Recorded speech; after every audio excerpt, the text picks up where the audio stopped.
So we'd like to thank Dr. Bishop and Peter for jump-starting our evening. And if you want to give them another round of applause.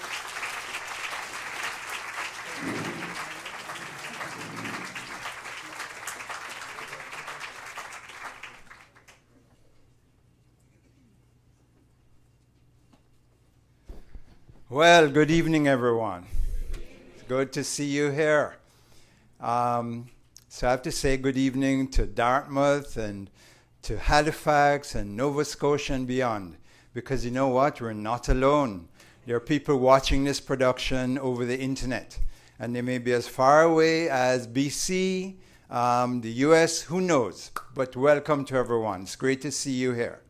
My name is David Hawes, and I am one of the co-presidents of the Health Association of African Canadians. And it's great to see you. If you need to learn more about us, we have a table outside with brochures. Always great to have more members. So come on down and join us.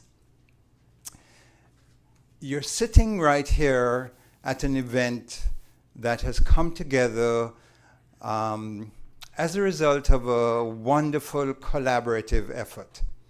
And it's been a collaborative effort between Cancer Care Nova Scotia, Capital Health, the Health Association of African Canadians, and Dalhousie University, with funding through the Nova Scotia Department of Health and Wellness.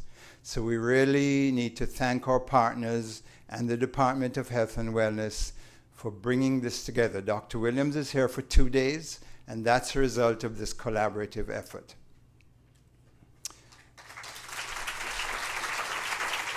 Thank you. Thank you. And I hope you all brought your seatbelts tonight, because you're in for a time. You're going to need them. So without further ado, I'm going to call on Mr. Alan Rowe, the MLA for Dartmouth South, to bring us some greetings on behalf of the Minister of Health and Wellness and to introduce Dr. Williams for this evening's presentation. Thank you.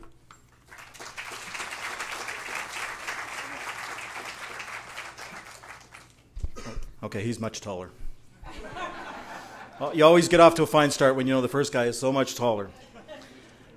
I tell you, what a fantastic performance there early. If it was cold outside and you came in here and there's this many people in this room and you weren't moved and warmed up by that performance, then you probably shouldn't be here at all, so you may as well just leave right now and make some room for people who do want to come in. I cannot tell you what an absolutely fantastic pleasure it is to be here this evening in front of all of you for this truly marvelous event. To bring greetings on behalf of our province, and especially on behalf of our Minister, the Honourable Leo Glavine, the Minister of Health and Wellness for our province. It is also a great pleasure to be introducing our guest speaker to you tonight, Dr. David Williams. More on that in just a moment. We all know that racism affects all kinds of things in our lives. It can affect our education opportunities, our job status, our opportunities at jobs, our socioeconomic status. These are all things that are very tangible and very real. But what you may not realize is racism can also harm your physical health. And that, of course, means, in the extreme, it can actually cost lives. You might assume that no matter what job you have, what educational upbringing you have, what sort of salary you earn, that if you're in a higher bracket, you're safer. You're going to be a little healthier. You've got more opportunities for building and maintaining a healthy lifestyle. But that may not necessarily be the case. In fact, as Dr. David Williams is going to tell us this evening, it could actually, as I've said, cause death and cause much more serious harm. I know, like you, I'm really looking forward to his case this evening. A couple of words about Dr. David Williams, if you don't know. He is the Florence Sprague Norman and Laura Smart Norman Professor of Public Health at Harvard University. He is also a Professor of African and African American Studies and a Professor of Sociology at Harvard. He is internationally recognized as an expert on social influences on health. Here's a fact. The Journal of Black Issues in Higher Education has ranked him the most cited black scholar in the social sciences worldwide for 2008. Absolutely.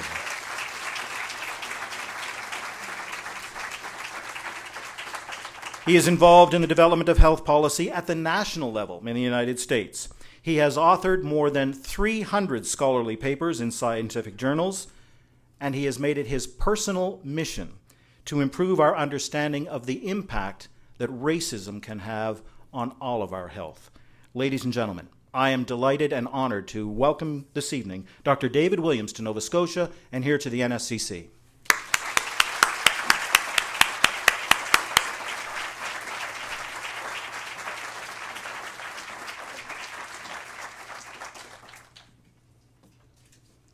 Good evening.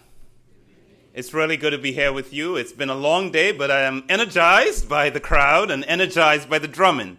So I thank you for the way you do a celebration here, and all of you taking time out of your really busy schedules to come out and to be here.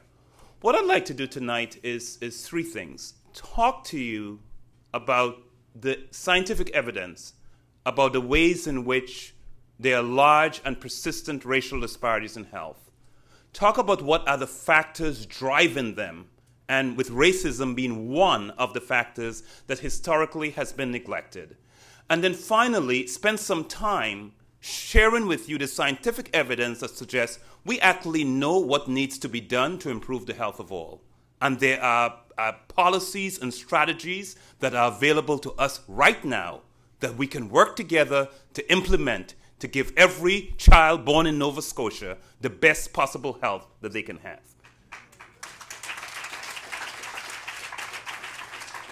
So let's consider the evidence. If I look at the evidence on racial disparities in health in the United States, and I'll begin with the US, but I'll make the point that it's a more global pattern, there are two patterns that are evident in the data. And that is racial groups that are characterized by a long history of economic exploitation, social stigmatization, geographic marginalization, have markedly elevated levels of poor health. That's true for the Black or African American population. I'll use those terms interchangeably. It's true for American Indians and Alaska Natives or Native Americans. I'll use those terms interchangeably. And it's also true for Native Hawaiians. That's not everyone who lives in Hawaii, but the indigenous Hawaiian population and other Pacific Islanders. These groups all have worse health. We have more evidence on Blacks or African Americans only because they are a much larger population, and there are many more studies on that group. But the pattern is true, similar for the other two groups. Then immigrant groups tend to have better health than the US average and tend to have better health than the native born of their own race. If I look at national data for the United States in overall mortality or infant mortality, white immigrants do better than whites born in the US. Black immigrants do better than blacks born in the US. Hispanic immigrants do better than Hispanics born in the US. Asian immigrants do better than Asians born in the US. Across the board, there is a healthy immigrant effect. But with increasing length of stay and generational status, the health of immigrant declines. It's almost as if the data is saying there's something about the American way of life that's dangerous to your health. I think it is something in Canada you should pay attention to as well, since I am not sure there isn't as much data on what happens to the health of immigrants over time, but it is in fact a striking pattern. I want to give you two examples of the quality of the evidence we have of this. First, I'm showing you national data from studies of Black Caribbean immigrants in the US, Hispanic or Latino immigrants in the US, and Asian immigrants in the US. And what these data show is the prevalence of DSM-4 defined psychiatric disorders, so this is mental illness, among persons who are in treatment and not in treatment. So this does not reflect any selection effect of who gets treated. It's everybody, whether you're treated or not. And what this shows among Black Caribbean immigrants, about 19% of the immigrants meet criteria for a defined psychiatric disorder. In the US average, it's around 33%. So they are much lower than the US average. By the second generation, that is, these are persons who were born in the US, but their parents were immigrants from the Caribbean, they've jumped to 35%. And by the third generation, they were born in the US, their parents were born in the US, their grandparents were immigrants, it's a whopping 55%. Dramatic worsening of health with generational status. And you see for Latinos, a similar pattern, 24%, 30%, 43%. And remember, the US average is around 33%. So it's not just that these immigrant groups are convergent to the US norm. They are actually, by the third generation, worse than the US norm.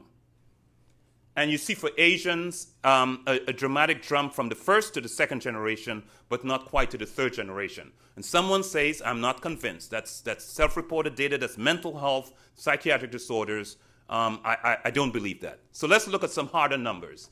A concept that is used in the health field called allostatic load. It reflects systematic dysregulation across multiple physiological systems. I'm using a measure of allostatic load here that has 10 indicators of blood pressure, BMI, glycated hemoglobin, creatinine clearance, triglycerides, C-reactive protein, total cholesterol. You can see a range of different indicators. So using this 10-item measure in national data for the United States, I want you to look at this category, the blue color, persons aged 45 to 60, in the interest of time. And what this shows is this is the mean allostatic load of blacks, Mexicans, these are US-born persons, and whites. And what you see, blacks are doing worse, and then Mexicans are doing similarly to them. This is not statistically different, with whites doing a lot better. The lower the score, the better, the lower the level of systemic dysregulation. What I want you to see is these are the data for foreign-born Mexicans.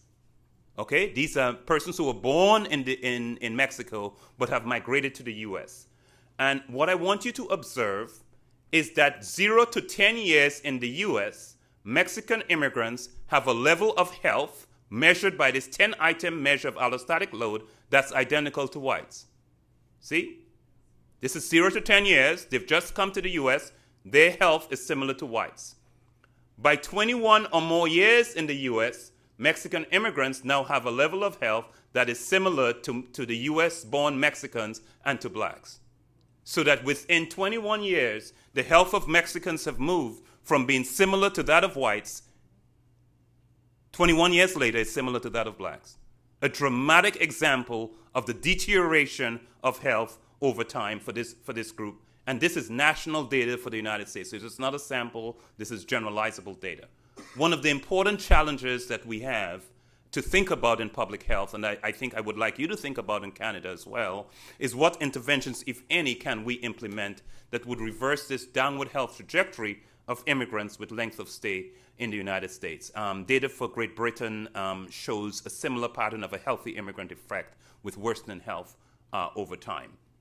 However, the racial differences in health exist in what I call all race-conscious societies in the world. In Australia, Brazil, New Zealand, South Africa, the United Kingdom, the United States, non-dominant racial groups have worse health than a dominant racial group. Let me give you one example.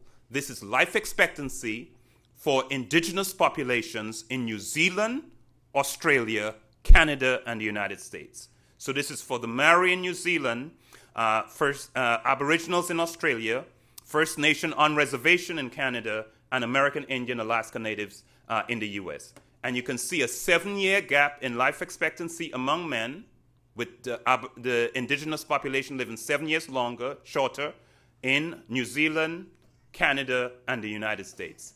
In Australia, there's a 21-year difference in life expectancy by race. If we look among women, we see a similar pattern. 8 years difference, 5-year difference, 6-year difference, a 19-year difference in Australia by racial status. So the point is, this is a profound pattern that exists across multiple societies. I want to give you a striking example. Researchers have found that the Pima Indians in the United States is the group in the world where they have observed the highest level of diabetes. Why do the Pima Indians who live in Arizona, have such high levels of diabetes? Strikingly, it's not genetics, although the government has spent millions of dollars trying to understand the gene that is responsible for elevated risk of diabetes in the Pima Indians. Because the Pima Indians have cousins who live in Mexico, not that far away, and they have low levels of diabetes. and their levels of diabetes are similar to non-Pima Indian Mexicans in the country of Mexico. So the point I'm illustrating is that if we are going to understand the racial differences in health, if it were genetics, we would see the Pima Indians in Mexico having similar profiles to the Pima Indians in the US. And so given that these two groups with the same ancestral history and the same basic genetic profile have different outcomes, it pushes us to think of what is it about place and what it is about the history of Pima Indians in Arizona that would lead to such a dramatic difference in health. Partly what I'm saying is, historically, when researchers have looked at race and health, their knee-jerk reaction has been any observed differences are due to genetics. We now know that the fact you and I know what race we belong to tells us more about our society than about our biological makeup. Because under the skin, under the superficial differences that we use to define race, we are all very, very similar. If you look at race and health in the United States, there are also some disturbing patterns that exist. I don't have time to talk about all of them in detail. But there's a pattern called accelerated aging, and I want to give you one example of that because of how striking it is. And that is, what we see is not only higher death rates, but we see disease at younger ages.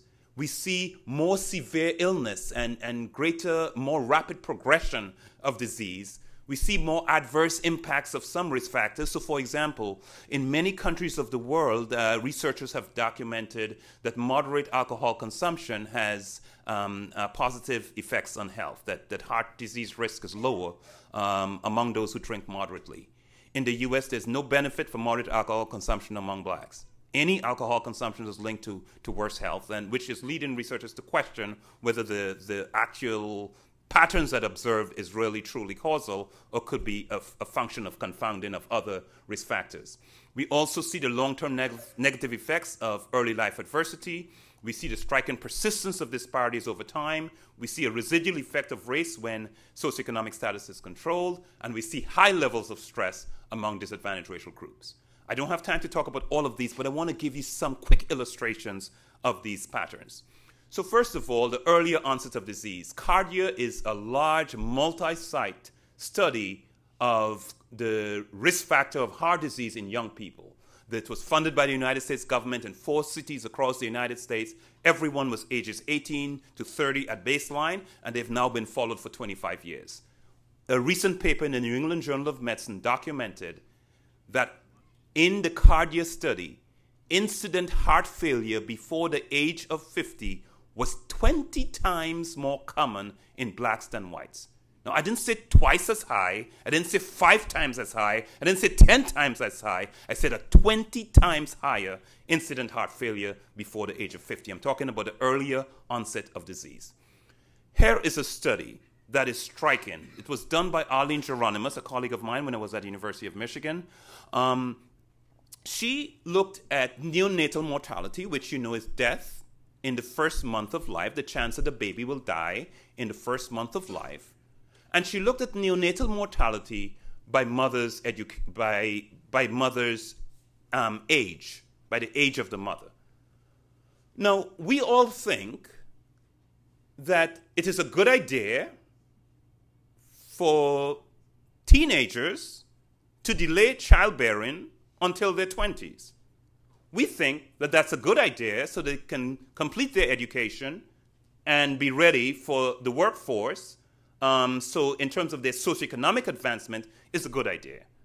We also think in general that it's a good idea biologically, that waiting until your 20s to have your first infant is a good thing. Your chances of bringing a healthy baby into the world is better. I want you to look at these data with me carefully that Arlene Geronimus did for the United States. It's not a sample. It's every birth among women ages 15 to 34 in a given year. It's not every birth, actually. It's every first birth. So it's looking at every first birth among women in a given year. And what she found is that what we expect to find is true for white women and for Mexican women. So if you look among white women, this is the risk of the baby dying in the first month of life among those women who give birth while they were teenagers, 15 to 19-year-old. And if you see the delayed childbearing to 20 to 29, the risk goes down. Okay? If you look among Mexicans, the risk also goes down from here to here if you delay childbearing to 20 to 29 from the teen moms. However, for blacks and for Puerto Ricans, the opposite is true.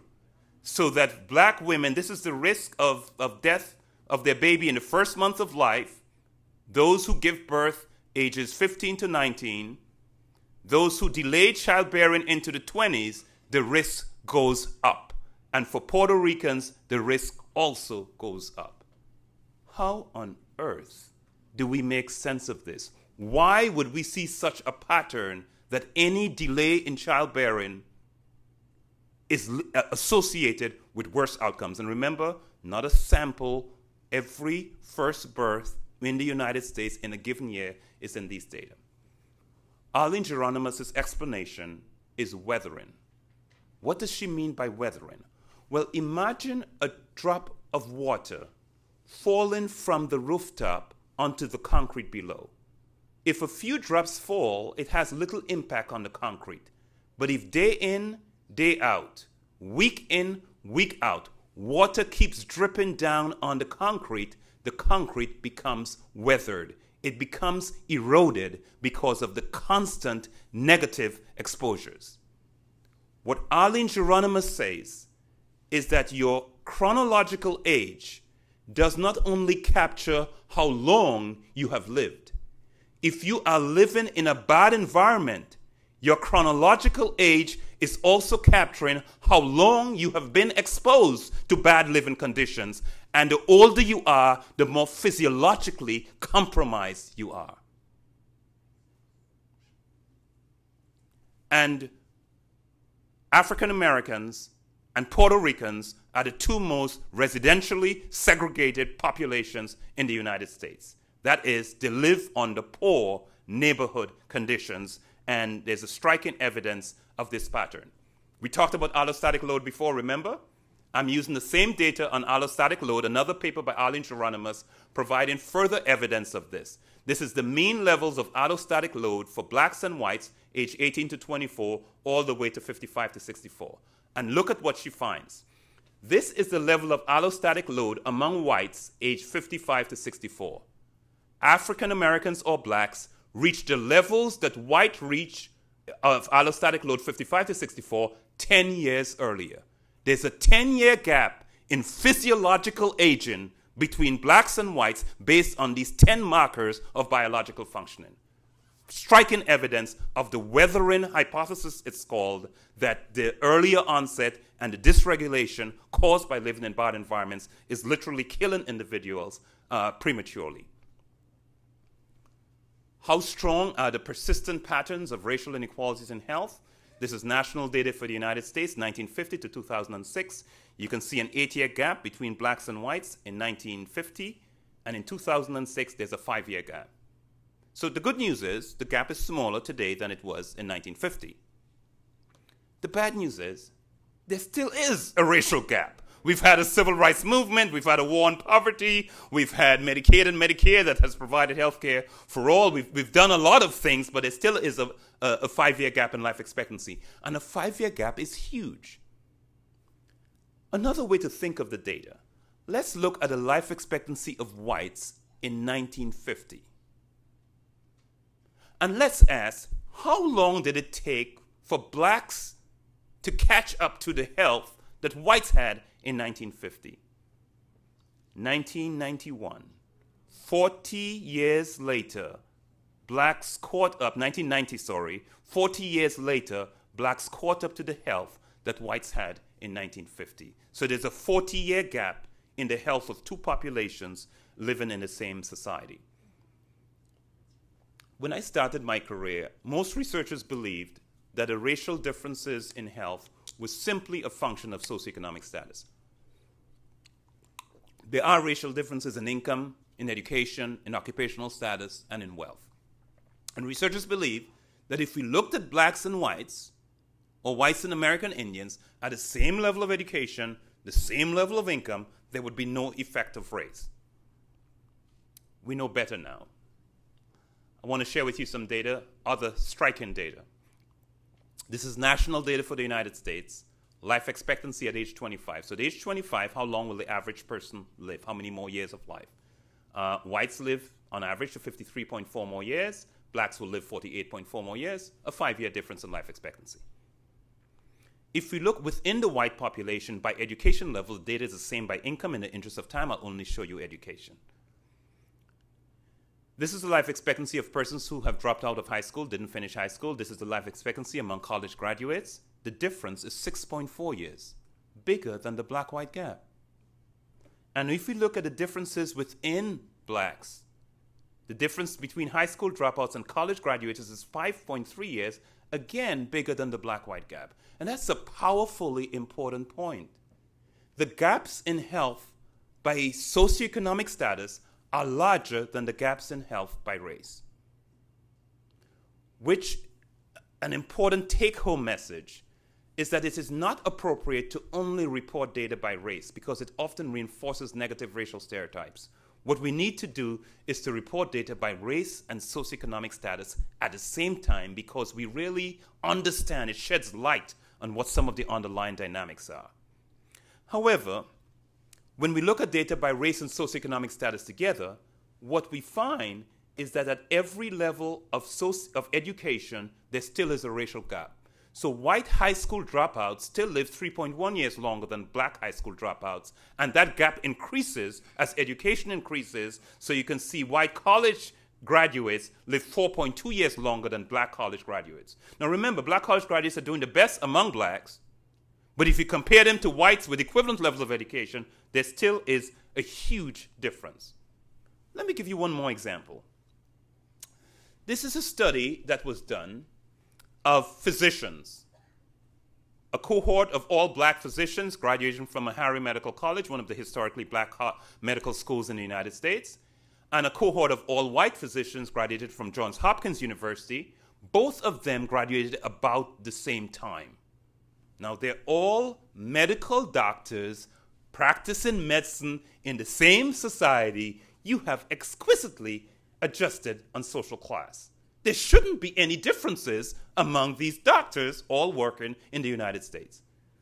23 to 25 years later, though, the black doctors have a higher risk of cardiovascular disease, have earlier onset of disease, have incidence rates of diabetes and hypertension that are twice as high, have higher incidence of coronary artery disease, and higher case fatality, meaning that if they got sick, they were much more likely to die.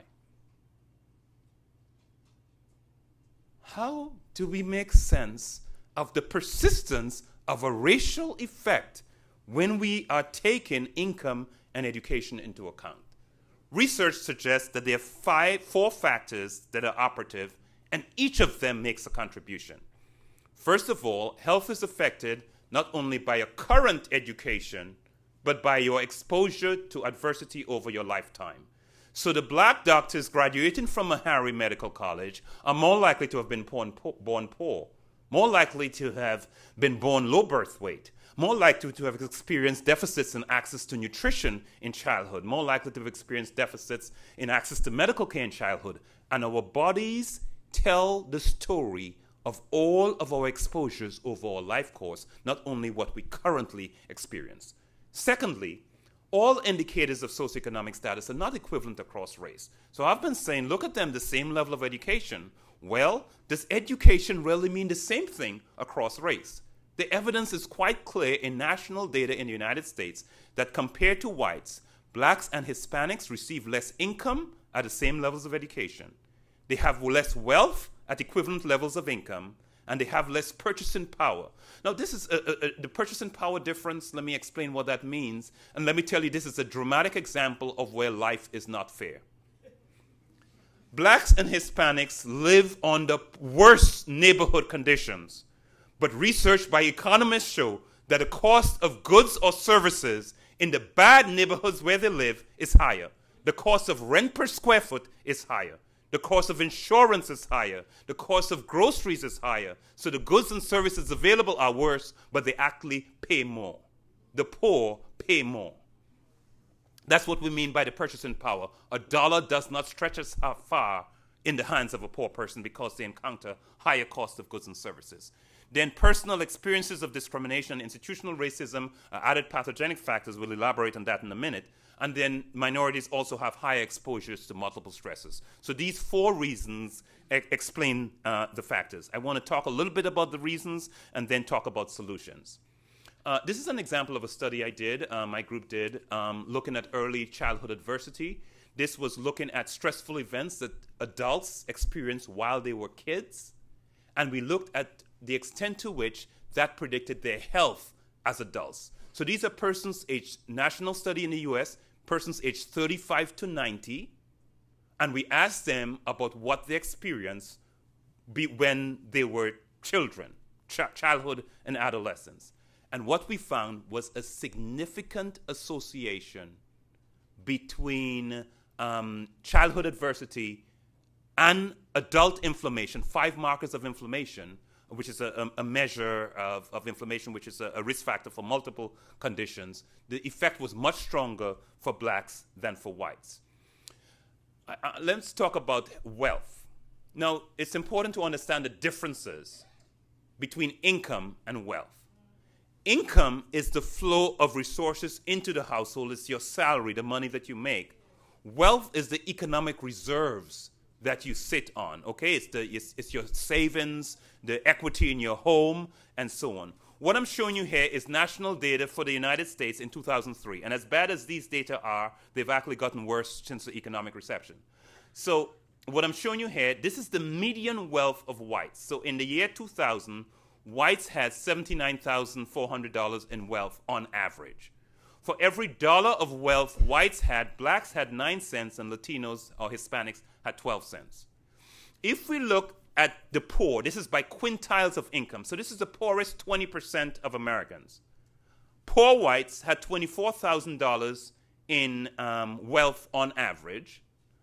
For every dollar of wealth poor whites had, poor blacks had 3/10 of 1 penny. It's less than 1 penny.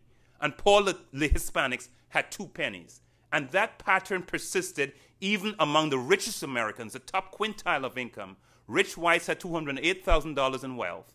For every dollar of wealth rich whites had, rich blacks had 31 cents and rich Hispanics had 35 cents. So what I'm showing you is the persistence of a racial difference in wealth at every level of income. Importantly, these racial differences do not reflect differences in savings behavior. There are no racial differences in savings behavior at equivalent levels of income. What they reflect are 2 things. One, racial differences in what economists call intergenerational transfers of wealth, a fancy term that means that when whites' relatives die, they're more likely to inherit wealth than when Hispanic and blacks' relatives die. That's what we mean by intergenerational transfers of wealth. The second reason, which is an important one, the biggest source of wealth in the United States is in home equity, the value in your home. Blacks and Hispanics own homes at much lower rates, in part because the boom in home ownership that occurred in the United States in the post-World War II period that was funded by the federal government, blacks and Hispanics were explicitly restricted from participating in those policies because of the segregation in the United States at the time. What has happened since 2000? Things have gotten worse. Between 2005 and 2009, during the economic downturn, the wealth of whites declined by 16%, the wealth of blacks declined by 53%, and the wealth of Hispanics by 66%. So that even the bad numbers I showed you have become worse. How bad is it? For every dollar of wealth that whites have, blacks and Latinos only have 6 cents today. And if we exclude home equity and look at actual reserves of actual cash or financial assets, for every dollar of wealth, blacks and Latinos have 1 penny. That's an example of the degree of racial inequality that exists. I want to talk about racism, the added burden of racism. Now, I teach undergraduates. That's why I have to fly back to the United States tomorrow. I teach a class on Thursday. I teach a class called Poverty, Race, and Health that deals with the issues we're talking about. And my undergraduates who were born long after the 1960s, they tend to think that discrimination was something that used to happen in the United States. With Martin Luther King and the Civil Rights Movement, discrimination no longer occurs. And so I try to find evidence to persuade them that, in fact, there's a lot of empirical evidence that document the persistence of discrimination. The best evidence comes from what are called audit studies. In audit studies, researchers hold everything identical except they vary the race of the persons involved in the study. So a classic audit study, and this is one done by Deva Pager, is a study of employment. You send men to apply for entry-level jobs. You give them identical resumes, absolutely identical. They're fictitious, but they're identical. The only thing different is the race of the person handing in the resume. Now, given that a resume is identical, if there's no discrimination, the chances should be equal in terms of getting jobs. What Deva Pager did was threw a wrinkle into this audit study. Had one of the black males and one of the white males said he was out on parole and he had served an 18-month prison sentence for cocaine possession. So he had a criminal record. What she found, that if you were white, if you had no criminal record, 34% of whites without a criminal record got a call back for a job. If you had a criminal record, it made a difference. Only 17% got a call back. If you were black, you had no criminal record, 14% got a call back for a job. If you had a criminal record, 5% got a call back. So this is why this story made it in the Wall Street Journal, the findings of this study. It was easier for a white male with a criminal record to get a call back for a job than a black male whose record was clean. The resumes were identical. This was not a study done in 1964. It was published in 2004. The study was done around early 2000s. Deva Pager repeated the study in New York City in 2004 with blacks, whites, and Hispanics. And this is the callback rate for a white felon with a criminal record. This is for Hispanics with a clean record and blacks with a clean record. Striking evidence of the persistence of racial discrimination in contemporary society. There are similar studies in most Western European countries and in Australia, similar audit studies documenting the persistence of discrimination, typically focused on persons who are perceived to be Muslim, persons from the Middle East, or persons with Arabic last names. So this is a global pattern where the target group varies. I've given you one example. There are tons of studies, but one example or two examples of studies documenting the persistence of discrimination. Well, some of the experiences of discrimination have health consequences persons are aware of, and research is examining the ways in which discrimination can affect health. Through institutional mechanisms like segregation, through reduced access to goods and services like access to medical care, through internalized racism, the extent to which some minorities believe the dominant society's negative characterization of their group. So some blacks will believe that blacks are violent and lazy because that's what they were taught by society, through the experiences of discrimination. So let me talk briefly about residential segregation. This is a way in which racism continues to affect health, but it is beneath the radar screen of most people, and no one in policy circles in the United States is talking much about residential segregation. And the US is not unique in residential segregation. The clustering of poor, disadvantaged, minority racial groups in distinctive geographic locations that are devoid of the ladders that ensure economic mobility and success is a characteristic of many Western industrialized countries. So place matters. What I'm saying, the data suggests that your postal code may be a stronger predictor of how long and how well you live than your genetic code. Place matters a lot for health. My point about the centrality of segregation was noted by researchers for a long time. Myrtle said it in 1944. John Sell, a historian at Duke University, wrote a book on the origins of segregation in the US South and South Africa. He showed how the framers of apartheid in South Africa looked across the Atlantic, observed residential segregation in the US, and just tweaked it to perfect it even further. He argued that residential segregation by race was one of the single most successful domestic policies of the 20th century in the United States because it's beneath the radar screen, but it's such a powerful driver of outcomes. And you say, what does segregation have to do with health? Through multiple mechanisms. Where you live determines the quality of education you receive, the quality of school you attend. It determines access to employment opportunities. Where you live determines the quality of your housing environment and your neighborhood environment. It determines whether you have access to fresh fruits and vegetables in your neighborhood, whether your neighborhood is a safe place to walk. The range of goods and services are linked to place. Where you live also determines access to high-quality medical care. How powerful is segregation?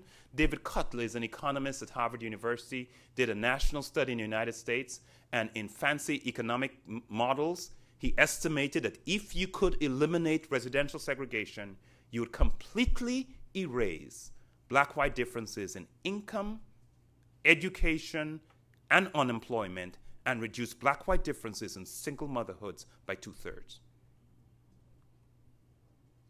Can you imagine if you had a magic bullet that would erase racial inequalities in health?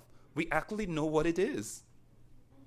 Eliminating segregation. And by the way, it is so important for me to make this point. There is nothing inherently negative about living next to people of your own race. So the problem of segregation is not segregation per se. It's the concentration of poverty and negative social ills that co-occurs with segregation for historic reasons. It's not segregation per se. The point I am making is that residential segregation in the US and in other societies powerfully determines whether your community is a healthy community or an unhealthy one on multiple dimensions, whether your neighborhood is safe, whether you have a clean air and environment, whether there are parks and safe places to operate, whether there's quality housing, whether there are well-stocked grocery stores, whether the streets are clean, whether there are well-kept homes, whether there's good access to care, whether there's access to safe transportation, and so on. So across multiple dimensions, healthy communities importantly determine health, and segregation creates unhealthy communities. It's not living next to people of your own race. In fact, two of America's most eminent sociologists, William Julius Wilson and Robert Sampson, concluded in the study of the 171 largest cities in America that there's not even one city where whites live under similar conditions to blacks, and that the worst urban context in which whites reside is considerably better than the average context of black communities, all of that driven by segregation. And that's a powerful way in which racism affects health that is beneath the radar screen of most people. Secondly, another mechanism of racism is perceived discrimination. I did a review of the literature on perceived discrimination published in 2009. There's a lot of new studies. There's studies from national studies from New Zealand, from Sweden, from South Africa. There's studies in multiple countries, including Canada, documenting discrimination adversely affecting the health of disadvantaged racial groups or disadvantaged stigmatized immigrant populations in many Western European countries. To give you a range of the findings of the kinds of health outcomes that we find discrimination having negative impacts on, discrimination is associated with higher risk of diabetes, higher levels of substance use, higher levels of incidence of breast cancer, subclinical carotid artery disease, that's a measure of subclinical heart disease.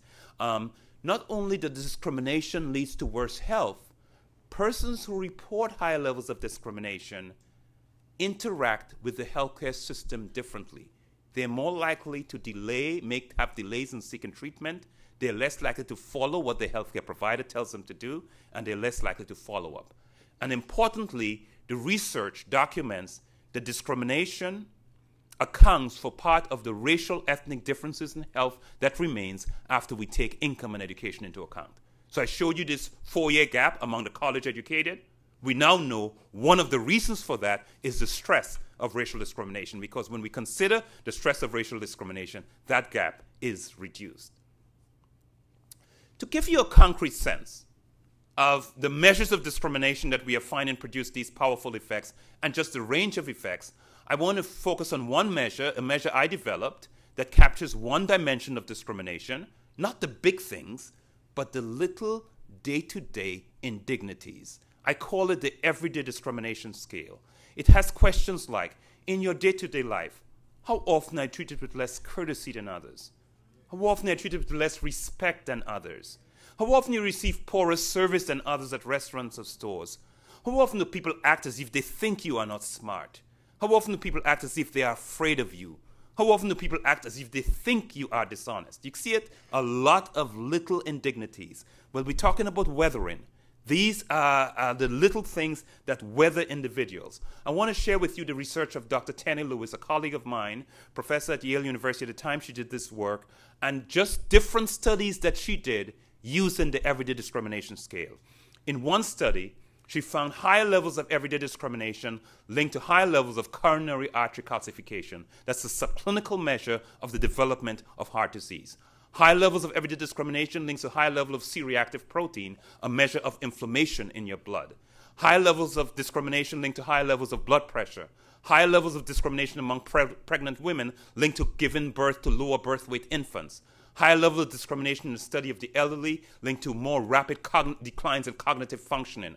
High level of discrimination in the community study linked to poorer sleep, both self-reported measures of sleep and sleep assessed by actigraphy. High level of discrimination in the study of the elderly, literally killing people prematurely. Higher mortality in the follow-up period linked to discrimination. And finally, a study using imaging data to distinguish abdominal fat from subcutaneous fat and visceral fat. Visceral fat is the bad kind of abdominal fat that leads to higher risk of cardiovascular disease. And what she found was that higher levels of discrimination was linked to higher levels of visceral fat. And this is persons low in visceral fat, low in discrimination versus those high in discrimination with visceral fat after statistically adjusting for other risk factors. What I'm saying is the evidence is stunning.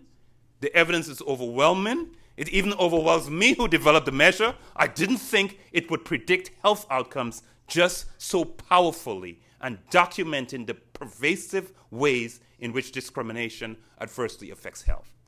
What I did when I developed the discrimination scale, I also developed, based on my read of the qualitative literature and my subjective experience and listening to others, that discrimination affects people not only by the actual exposure, but because of the threat of discrimination, people are engaged in a broad range of strategies to protect themselves even before discrimination ever occurred. Someone identifies with what I said.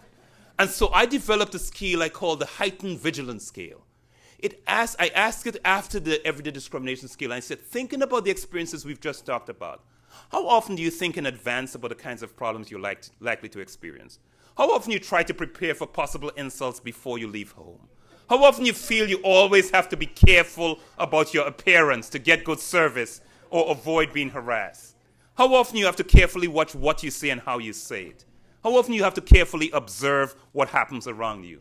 How often you try to avoid certain social situations and places? And there's been less research on this measure, but some of my youngest colleagues have been working with me doing interesting work. This is a paper just published last month in the American Journal of Public Health that finds that higher levels of vigilance increases the odds of hypertension for Hispanics and blacks.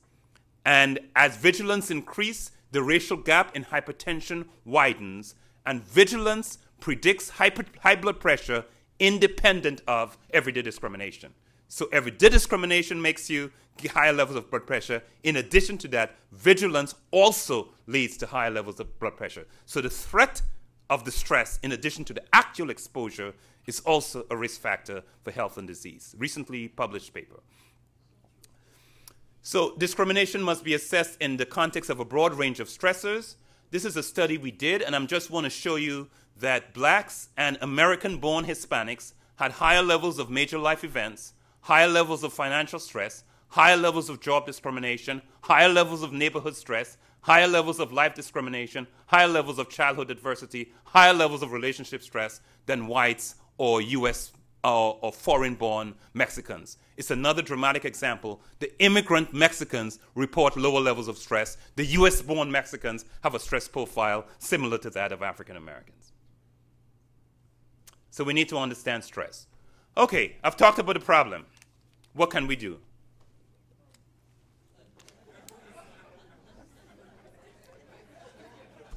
All right, the first thing we need to do, I know there's some healthcare providers here. The first thing we need to do is to provide high-quality care to every patient. Now, I'm surprised you applaud that, but I agree with you, but the point is, that should be a no-brainer. However, that is very, very, very hard to do in practice. Kevin Schulman was a physician researcher in the United States. He went to a medical convention, had over 720 internists look at patients, their vignettes, video vignettes of patients. Patients were all actors. They described the symptoms in identical words. They all claimed to live in the same place, have the same occupation. The only thing different was some were black and some were white. Some were male and some were female. And Kevin Schulman found that women and blacks were less likely to get cardiac catheterization, which was the appropriate diagnostic procedure given the symptoms described.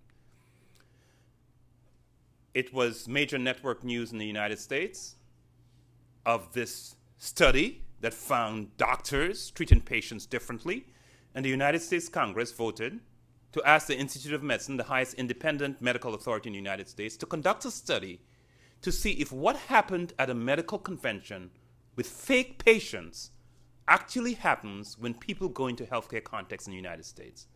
So the Institute of Medicine reviewed the scientific evidence. It doesn't do new studies. It evaluates the scientific evidence. I served on the Institute of Medicine panel that addressed the issue. This is a picture compliments of the Washington Post from our press conference announcing the findings. And this is what we found. Across virtually every therapeutic intervention in the United States, ranging from the most simple procedures to the most complex one, blacks and other minorities receive fewer procedures and poorer quality medical care. Now, I know you know that there are racial differences in access to medical care. This is not about access. This is given access. What is the quality of care you receive? And the evidence was striking. Let me give you one example. Dr. Todd was an emergency room physician in UCLA Medical Center. He asked a simple question. When a patient comes into the emergency room with a broken bone in the arm or leg, does the patient's race or ethnicity determine whether they get pain medication or not? And what Dr. Todd found was 55% of Hispanic patients did not get pain medication, looking at everyone treated in the past year, compared to 26% of whites. Dr. Todd was a good researcher. He said, could it be something else? So he adjusted for whether the patient was male or female, whether they spoke English or not, whether they had insurance or not, whether they got injured on the job or not, what time they showed up in the ER, how long they spent in the ER, how severe was the injury. After taking everything into account, the single biggest predictor of whether a patient gets pain medication is the patient being Hispanic. Dr. Todd moved from UCLA to Emory University in Atlanta, repeated the same study using 3 large emergency rooms in Atlanta, and found exactly the same thing looking at black and white patients. A black patient who goes to the emergency room with a broken bone in the arm or leg is less likely to get pain medication compared to a white patient. How on earth do we make sense of these differences? How is it possible that well-meaning, highly educated health professionals who have taken the Hippocratic Oath, who go to work every day intending to do their best for their patients, can nonetheless produce a pattern of care that appears to be so discriminatory? Our best explanation in 2003, and today we have a lot more scientific evidence documenting this is in fact a big part of the explanation, is a phenomenon that social psychologists have been studying for a while called unconscious discrimination based on negative stereotypes. What the research shows, and I want to emphasize, this is not about healthcare providers, it's not about Americans, it's not about white people, it's about how all human beings process information. if you hold a negative stereotype about a group and you meet someone, encounter someone from that group, it's automatic and it's unconscious. You will discriminate against that person without any intent on your part. This has been well documented. All it takes to trigger it is the fact that you, in your mind, have subconscious, negative, we call it implicit biases. Not explicit, because this happens among people who are egalitarian and who completely believe in equality. It's not about your conscious cognitions, it's about the unconscious stereotypes that might exist in your mind. Research suggests that these are activated more quickly and effortlessly than conscious cognition. If someone really wants to dig deeply into this, there's a recent book entitled Blind Spot by Bernanke and Nosek. They are two of the persons who have developed the implicit association test, a test that you can take. If you just Google the implicit association test, it will take you to the website and you can take the test and see how you do on implicit biases. The developers of the test discovered that both of them have negative implicit biases against blacks. It's a powerful test. 70 to 80% of all Americans do. Now, I want to illustrate this. Where do these stereotypes come from? Researchers have developed the Beagle database. It's a database that contains about 10 million words, and it's a sample of the books, the newspapers, the magazine articles that the average college-educated American would read in their lifetime. Okay? So they've reduced American culture to a database. You know what's beautiful about that? You can now look at associations within the database. And what they have done is measure the associative strength. So when the word black appears in American culture, what word, what adjective most frequently co-occurs with it? It's poor, and then violent, and then religious, and then lazy, and then cheerful, and then dangerous. When white occurs in American culture, these coefficients are measures of the associated strength. The larger the coefficient, the more the two things co-occur. When white occurs, wealthy, progressive, conventional, stubborn, successful, educated. For the fun of it, when female occurs, distant, warm, gentle, passive. When male occurs, dominant, leader, logical, strong. What this illustrates is that when someone holds negative stereotypes that blacks are violent and lazy and dangerous, they're not being bad people.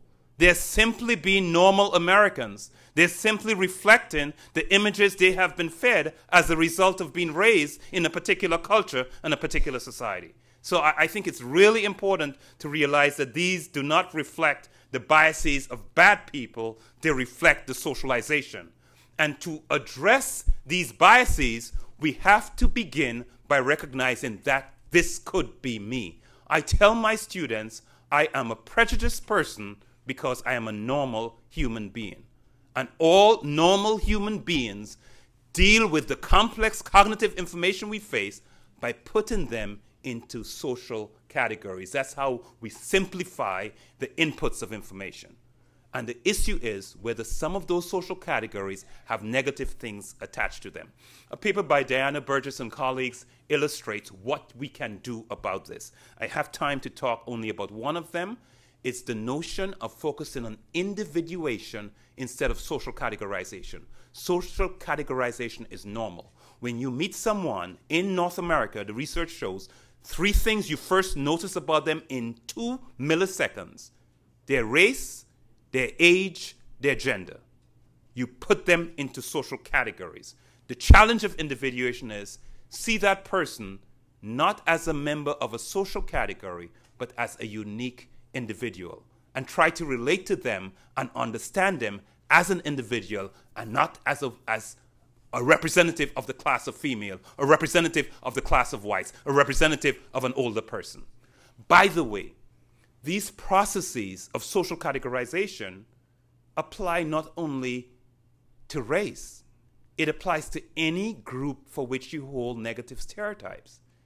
If you have negative stereotypes about gay people, about fat people, about poor people, about old people, about drunk people. You see, go down the list, you will treat that person differently, a person who meets that that you perceive belongs to that category when you encounter them. Okay, the implicit association website, I mentioned that in the past, and I need to move along here quickly.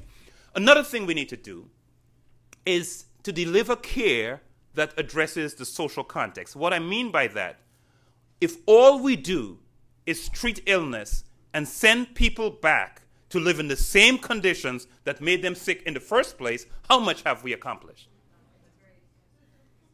And there are models that have been developed now that illustrate how we can address the social determinants of health within the delivery of healthcare context. Let me give you an example of a model developed at the Boston Medical Center by Dr. Zuckerman, the head of pediatrics, almost 30 years ago.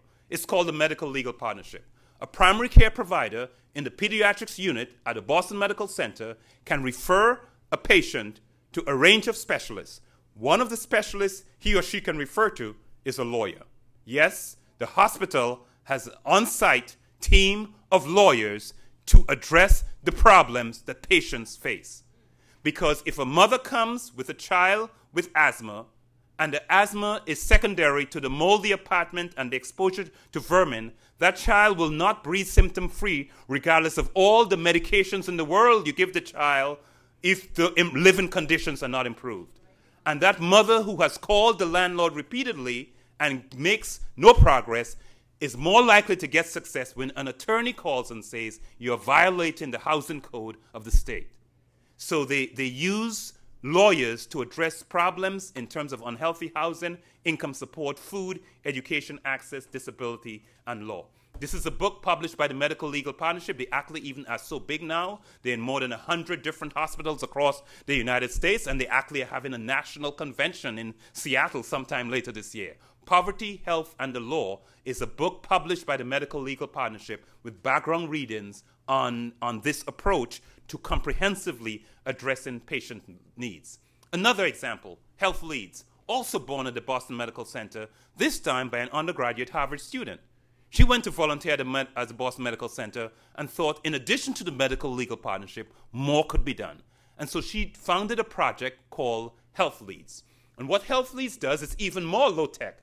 It takes college undergraduates, students, and send them to staff a help desk right next to the admitting desk in health clinics or in hospitals. And what they do, they screen patients. They ask them if they have needs in food, housing, heating, and other social issues. And it's the job of that undergraduate student to link that patient with that resource in the community. In my undergraduate class I teach, I have my students to use Health Lead as one of the options for fulfilling a requirement of the class. And every semester that I teach, every spring semester when I teach, the last day of class, I have students who have volunteered come and share their experience. And they are amazed at how difficult it is when there's a resource that exists in society and there are people in need, how difficult it is to link the two together and the bureaucracy and the red tape that they have to go through. It's a dramatic, important learning experience for them. Let me give you one more example. This is a study published by Lensheim in 1978. So this is data that has been around for a long time. What Lensheim did was took 244 low-income patients, all of them with high blood pressure, randomized them to 3 groups. Routine care, went to your doctor, got your blood pressure medication, went home. The second group, a health education group. In addition to your medication, you went to a class taught by a health professional about blood pressure and why it was important. And for the third group, they went to the community and took lay health workers, no medical background, trained them in basic information about blood pressure, but also trained them in the resources that existed in the community to help people with the problems they face. And they had these lay health workers make home visits, talked about blood pressure, but in addition to that, talked about the challenges people faced. 7 months later, they re-interviewed the 3 groups. The group that got the lay intervention were more likely to have their blood pressure controlled than any of the other 2 groups. The group that had the lay intervention knew twice as much about blood pressure than the other 2 groups. and the group that had a late intervention were more compliant in taking their blood pressure medication. And among good compliers in this outreach group, the medication worked twice as effectively in maintaining blood pressure control. Everything a provider would want, that your patients understand their illness, that they do what you tell them to do, and that what they do works. And why did it work? I would say it's because their blood pressure was understood and addressed within the context of their lives. And so we have to find ways. Dr. Gary Block in Toronto is doing similar things with poverty screening in terms of improving the lives of his patients. What else do we need? We need healthier lifestyles. We need to reduce smoking, improve exercise, reduce alcohol misuse, improve sexual health. I want to emphasize that we cannot solve these problems simply by just say no campaigns. Individuals need individual responsibility. People need to make the right choices, but there's also need for social responsibility. We need to reduce the barriers and make it easy for individuals to make the right choices. What I mean by that is we need to move upstream. Moving upstream means we have to attend to conditions and the places where people spend most of their time, where we live, learn, work, and play and worship, and the opportunities to be healthy in those places.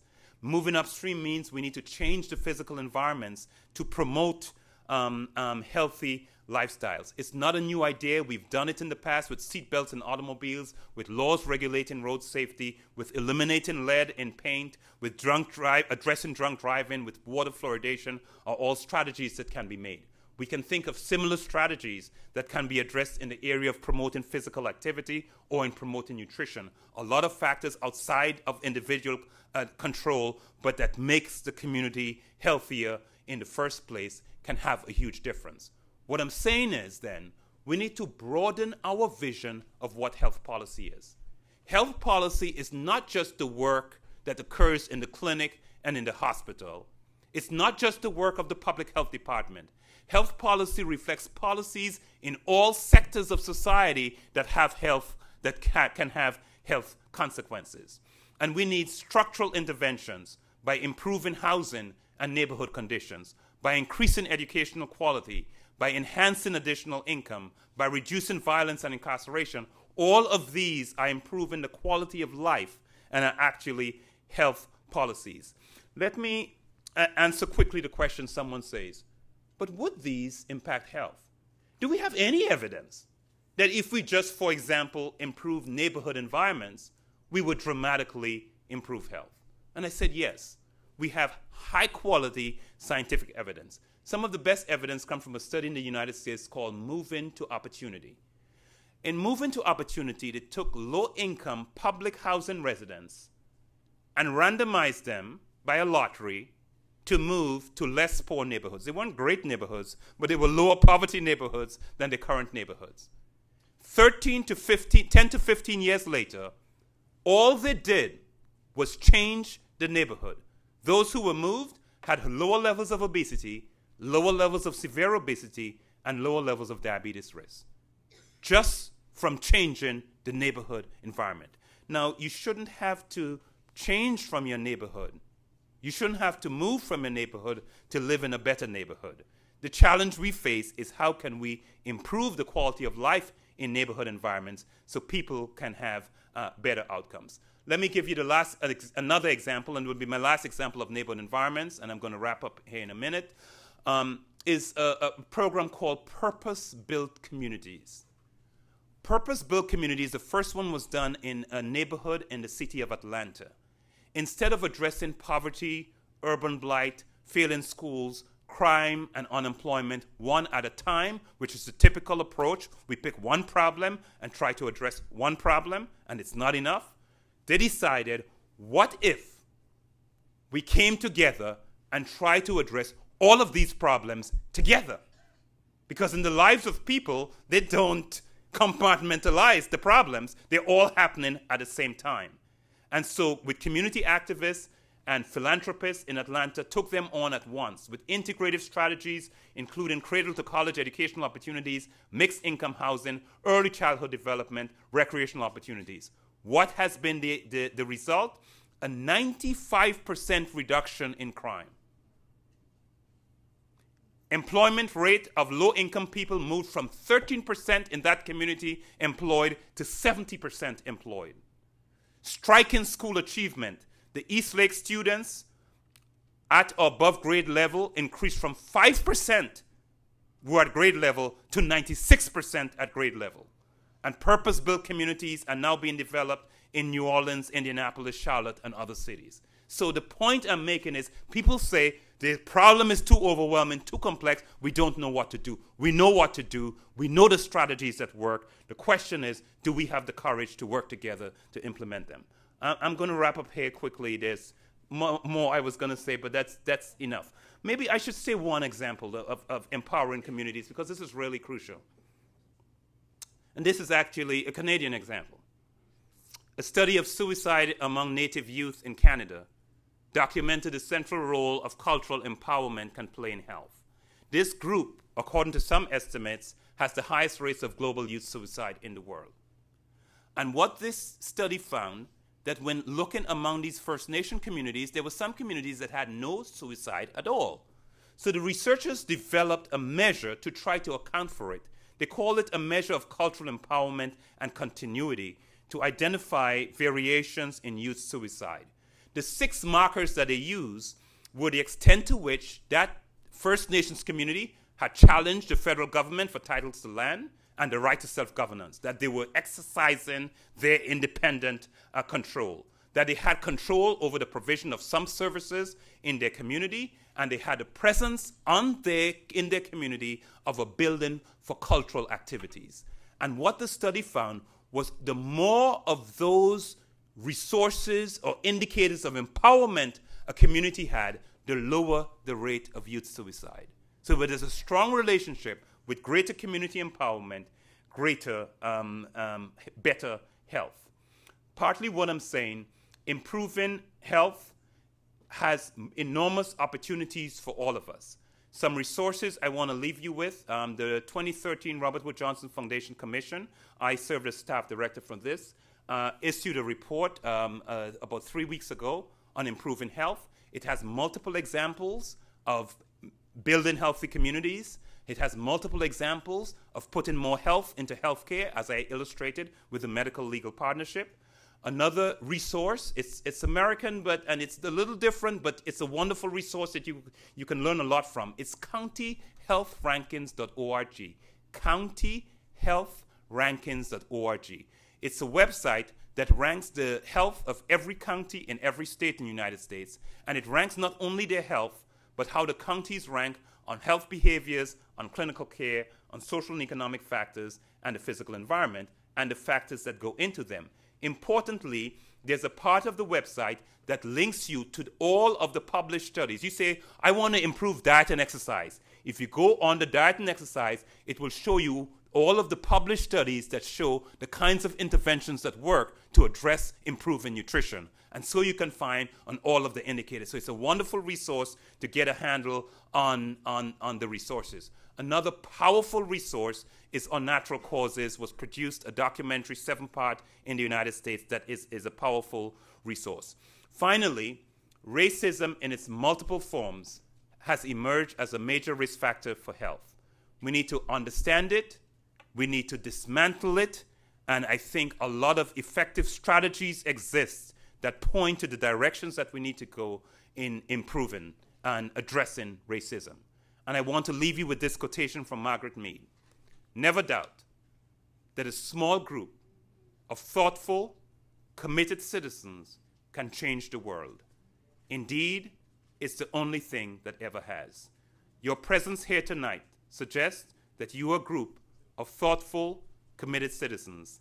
And I want to challenge you to go forth from this place and change Nova Scotia to ensure good health for all. Thank you very much.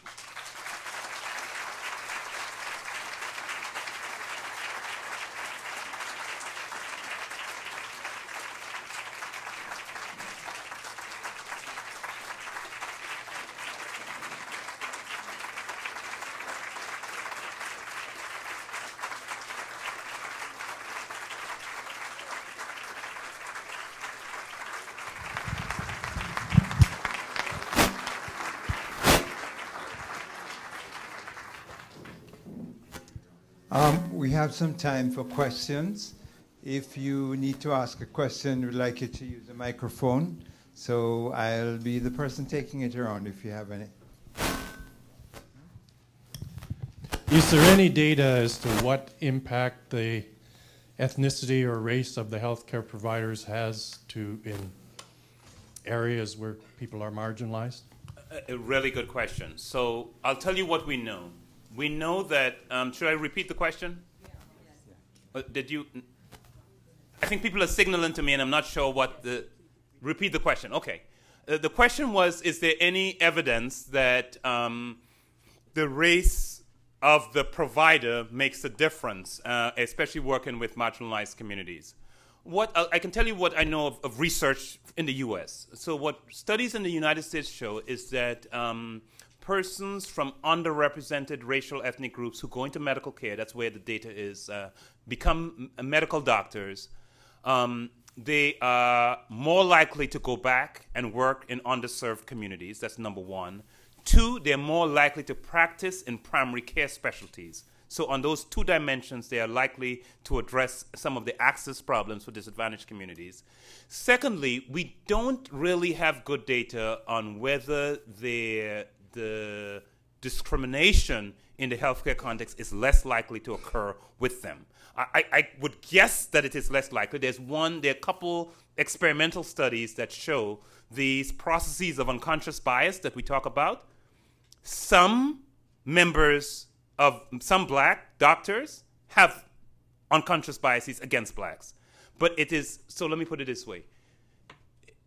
If you look at the data from the Implicit Association website, 70 to 80% of all Americans have negative biases against implicit or unconscious biases against blacks. The only group that's different is blacks themselves. So among blacks, it's about 30% have implicit biases against blacks. So that there are a couple small studies that find it's less likely to occur, but it still occurs among some blacks because some black doctors do. Because remember, it's not about your skin color, it's about what's in your mind and what you've been fed and how much that is salient governing your behavior.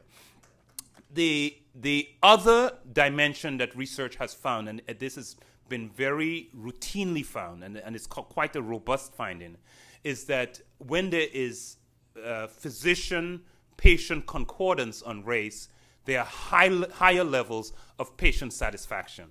So minority patients are much more satisfied with the care that they receive, which doesn't necessarily say that they got better care, but the interpersonal dynamics of care, their levels are higher if there is a patient-provider match. Another question, a comment? Raise your hand. Yes, there's a question over here.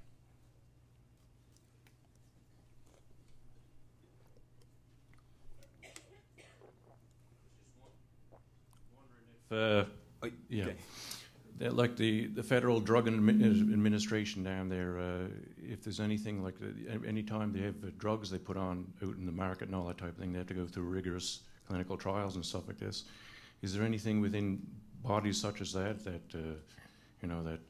would look more for is minority and racism and stuff like this? Would they look more in within themselves about how to get past some of these problems, or anything like that, those kind of bodies? Okay, I think the question is if there are bodies like the Food and Drug Administration or other federal or regulatory bodies that can address some of the problems of racism that we're talking about. I would say the Institute of Medicine is an independent scientific voice. Its report of unequal treatment, which I haven't discussed in detail, outlines a number of strategies that that healthcare systems can engage in to minimize the chances of these biases occurring. It has a number of strategies that providers can follow. It actually has recommendations that communities can engage in. So, for example, one of the things it suggests for communities is for community members to be informed. For many disadvantaged community members, many of whom are often intimidated within a healthcare context and don't feel they have the authority or the right to feel comfortable asking questions, having a patient navigator, having a community member or family member go with them for the healthcare appointment, who can ask questions and try to ensure that they get the best possible care they do. But there is certainly an equality in knowledge level in the physician context. For providers, one of the recommendations is to follow a standard practice guideline. So if there's a certain protocol you follow with every diabetic, and you follow with every single patient, you minimize the chances that you will treat some patients differently. So, but there's a broad range of strategies that have been identified. However, if you stop and think about all of the dimensions of society I'm talking about that affects health, it's not the domain of any sector of society. It's not the domain of the healthcare sector alone. I think public health and healthcare providers need to be aware of it so that we can work collaboratively with other sectors and raise awareness levels. But it will take the entire society. It's about all of us. It will take all of us working together to address all of these issues.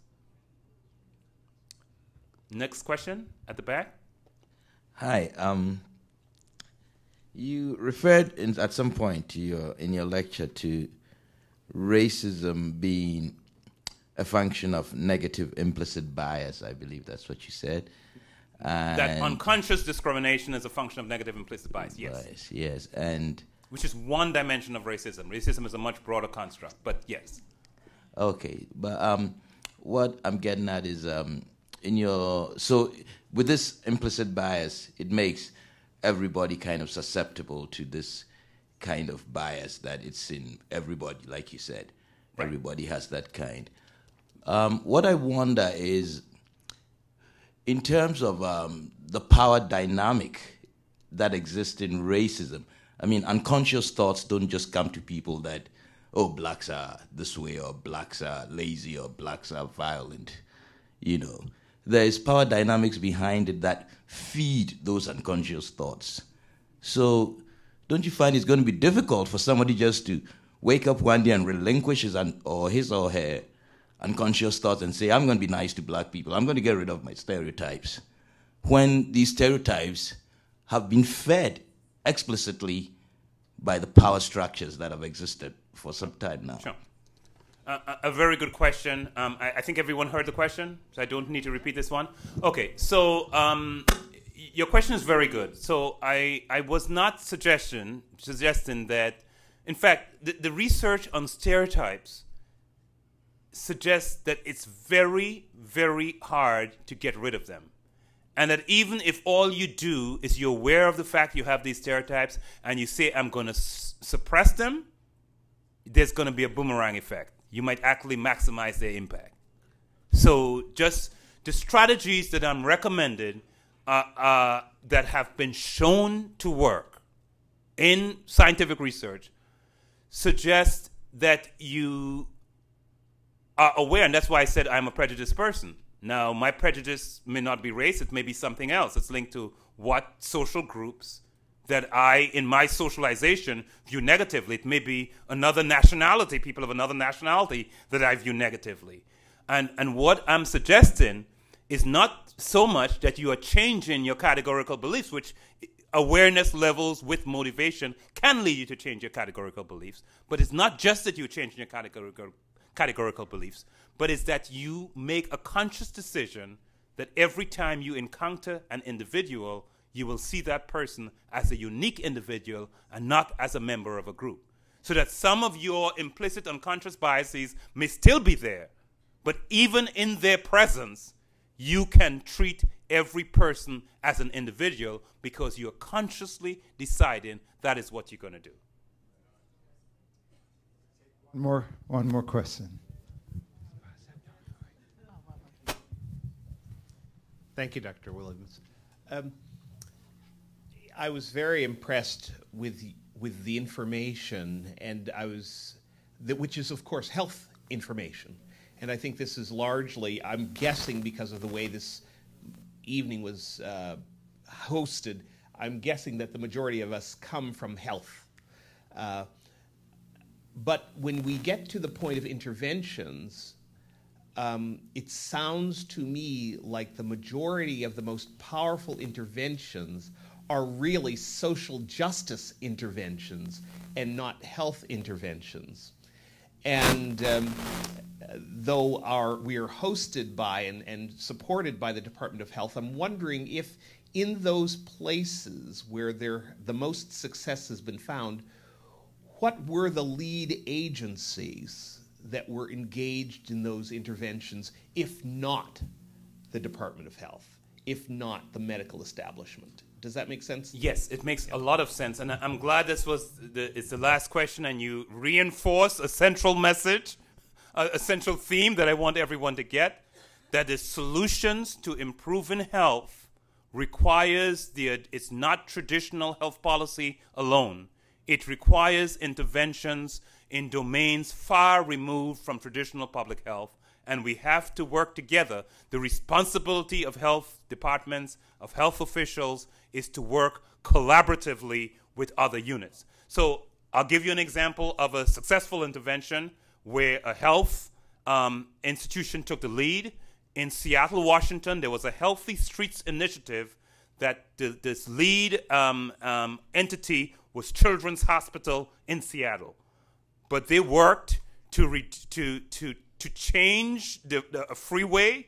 They worked to reduce air pollution levels. They have dramatically reduced the number of children being hospitalized annually for asthma, but they certainly didn't do it by themselves. They were able to bring the power of the state, the Department of Transportation, community activists, community groups together to work together to do this. So there are places where it's a health agency has taken the lead. There are health agencies that have taken the lead in some contexts.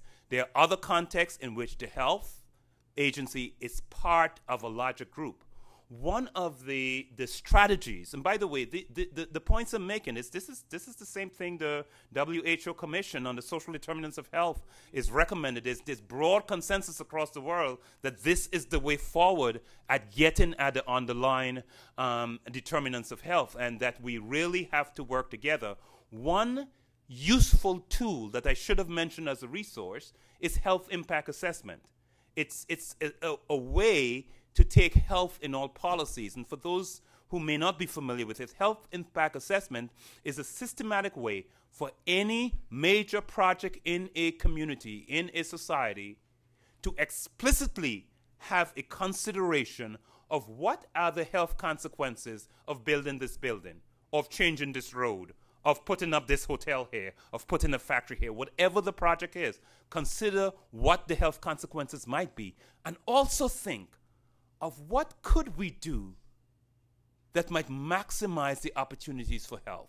So even with this new building we're putting up, if we put green spaces around it and put a walking path that will encourage people in the community to walk, and at the design phase, it may not add much to the cost of the project, and you get a win-win that you have this new project, but you have done strategies to improve health. So it's really about a health in all policies approach that those of us who have the information have to go out and share the information with others. But the keys to success is all of us working together for improving the health of all. Thank you.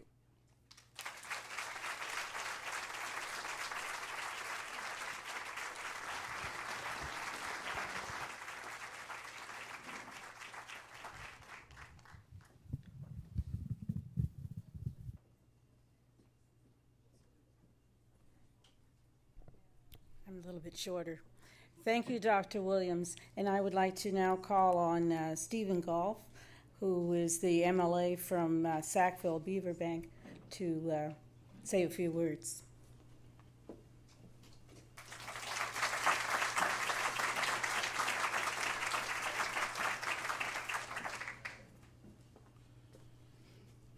I want to thank you all for allowing me to be here tonight. I sat there and I listened to Dr. Williams, and this is a wonderful place to hear information like this, because I know for me, I went to school tonight. I know all the scientific terms. I have to readjust the vocabulary. I'm lacking. But the thing about it is, sitting there, I could relate to much of what he was saying, living my own life and being in positions that I've gained experience in and became professional, but yet not being recognized.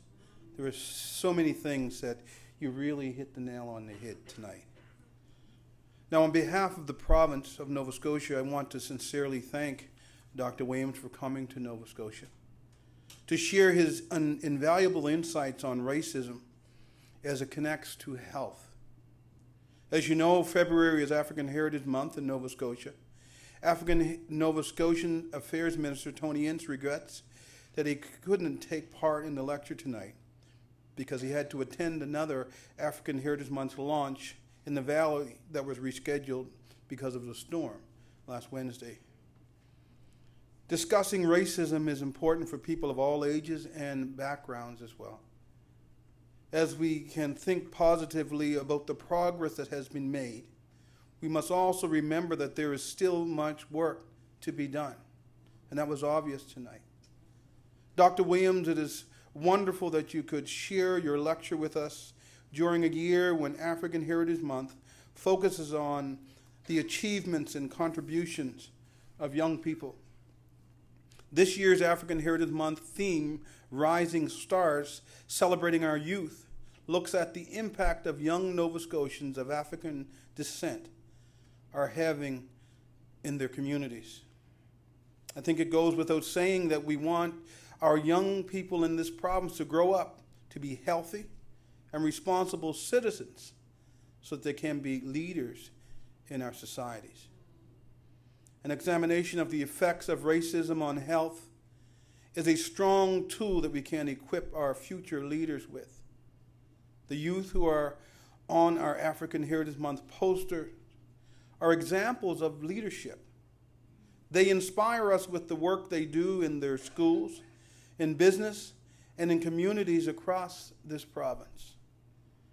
And there are countless other young people with amazing talents who are working to bring about positive changes in our communities, especially in the areas of equity, diversity, and respect among people of all races and beliefs.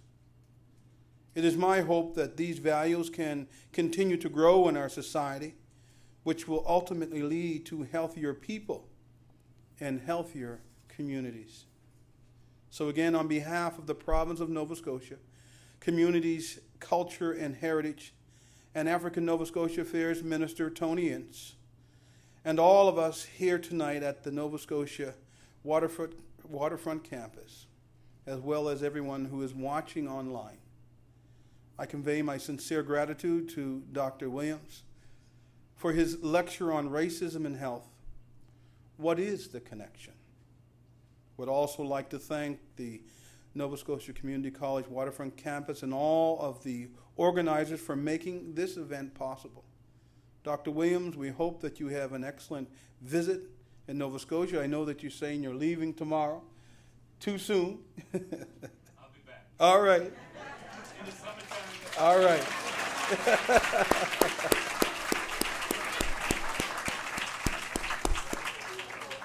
That was my final part that I was going to say. We're looking forward to having you back again soon. We'll look forward to it. Thank you so much.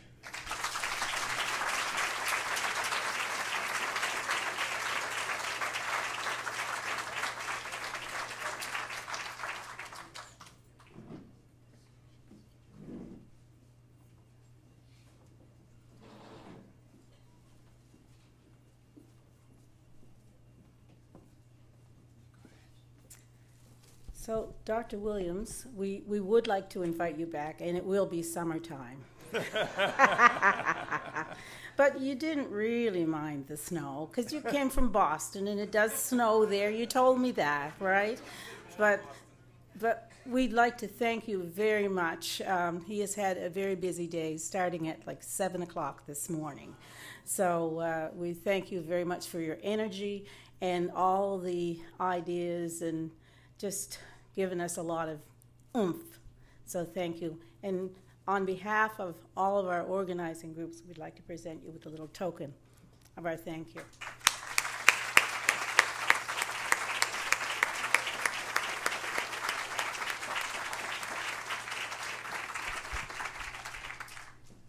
So thank you all for coming again. We're at the end of the kind of formal presentation part of our evening. Those of you who would like to stay and have a little bit of time talking, Dr. Williams is going to be here a little bit longer. There's a reception being held outside, a little bit of treats. So feel free to hang around and chat and talk. And if you have other questions, I'm sure Dr. Williams wouldn't mind having a discussion. So thank you again. We've had a wonderful time. It's been great having you here. Bye.